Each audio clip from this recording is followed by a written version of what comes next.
Hi. In today's video, we're going to talk about how to cancel Spectrum services. Stay engaged until the end of the video to learn how to do this and more. You can easily cancel your Spectrum service over the phone. Here is how to go about it. First, gather all your account information before making the call.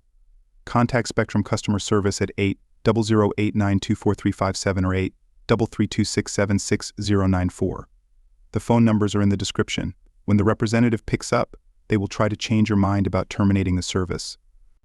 If that doesn't work, they'll ask you to provide your account information for processing. You must return all the equipment provided by Spectrum in good condition. Can you cancel your subscription online? Yes, you can.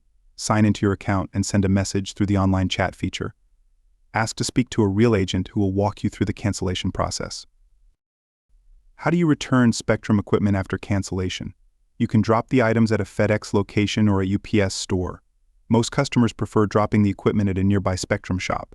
Disabled clients can call a Spectrum representative to pick up the items. So there you have it. Canceling your Spectrum membership is that easy. Thanks for watching. Till next time.